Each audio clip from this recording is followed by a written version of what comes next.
Hey, it's a beautiful day in the neighborhood today. We are in the Metro building in downtown Eugene, and I am with Christa Jung with Success Mortgage Partners. And today we are going to have more lending talk. I find that with my buyers and sellers, this is like the biggest question, the biggest kind of pain point is just knowledge about the lending world. Yes. So today our mission, we've chosen to accept it, is to get some more information out to our consumers. Yep.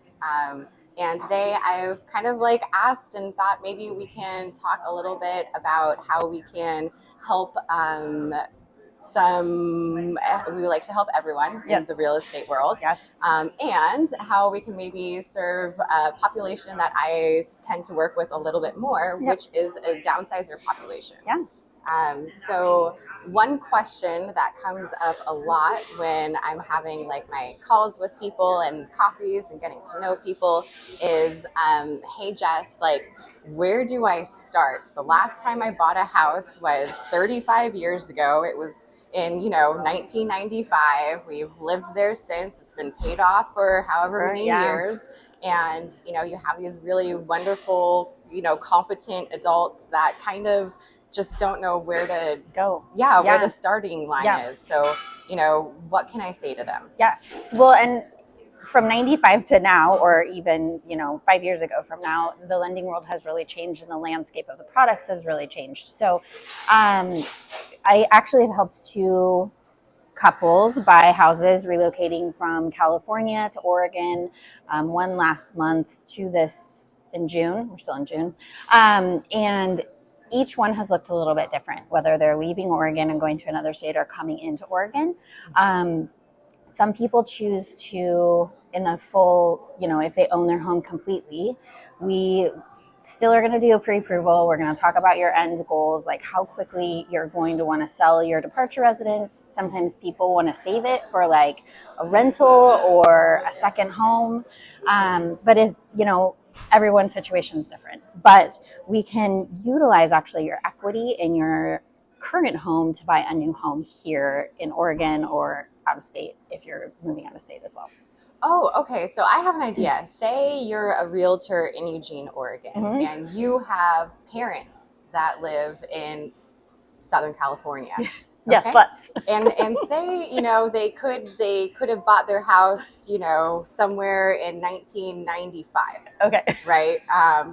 Just lots of equity, lots of options. Yes. So they're there in Southern California, and I'm up here a state away. Yes. I would put them in what I would call my move closer to your grandkids plan.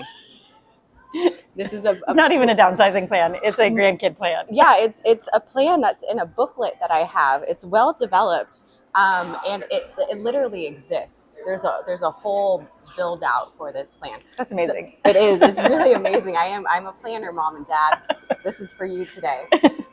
So back to being very serious. Yes. So you're saying that there's an option that they could perhaps hold on to a home in California and purchase something here in Oregon. Yes. So how would that roll out? So it really depends. Obviously, we're going to want to look at debt to income ratio and all of that stuff. But a lot of times what we see in theory is people are doing either a cash out refinance or doing an equity line of credit for the down payment on their house up here in Oregon. And then how they decide to purchase their house in Oregon is also, if they're going to purchase it as a second home, or maybe they're going to purchase this one as a primary and turn that one into a second home or a rental property. There's different ways that you can look at it. Rental property is the most common way that we see it because they're just not quite ready to give it up, but they know they're not going to be there very often. So they turn it into either a full-time rental or a short-term rental. How many days of the year do they have to live there if to it's be a rental? A rental? So for a rental, they don't have to live there at all. They can just hold on to it, rent it out, and we utilize that rent income as part of the qualifications for their new purchase. Okay. And we know that there's a lot of, I need to have this memorized, the actual statistics of the amount of generational kind of boomers that served in the military. Mhm. Gosh, I think it's like up to 4%, but then, you know, my millennial generation is down to like half or 1%. Yeah. So also I'm curious, you know, just pulling from that Mhm. possibly inaccurate statistic that we need to check.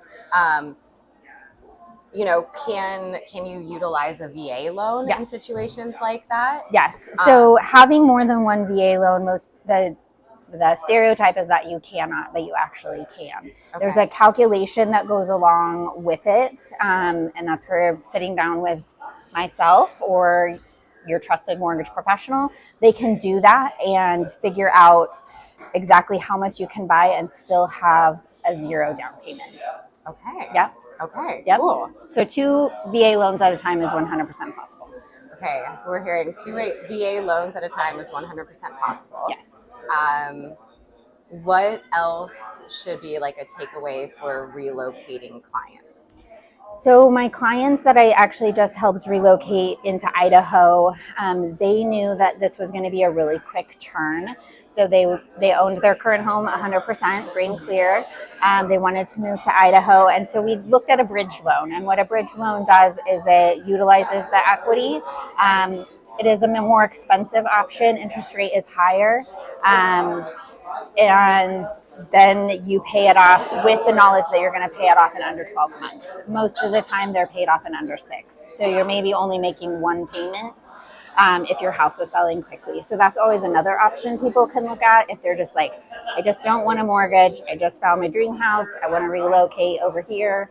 There's some different things we can do for that too. It doesn't always have to be a 30-year fixed mortgage. Okay. And I can imagine that would be something that would be like, also you'd want to make sure you do research on the market. Yes. That you don't have one very cold market, one very hot market, and that it all kind of works in coordination with the realtor. Yes. And those, in that particular circumstance, that is something we explored deeply. And in the end, they decided to go just with a traditional mortgage because they weren't sure. Their house is pretty like special and remote. And so it's not, you know, in the middle of a city. So the anticipation was that it was going to take a little bit longer to sell.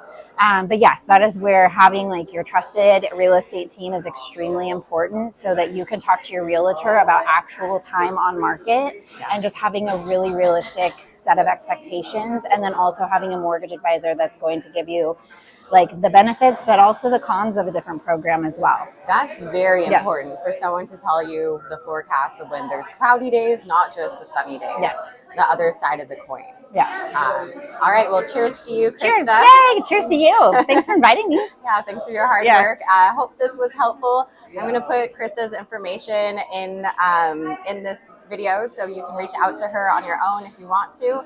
And of course, you can reach out to me, subscribe, like to this channel so you know where to come for more information about anything industry in Eugene with the housing market. Yes. Thanks so much. All right. Thank you. Bye.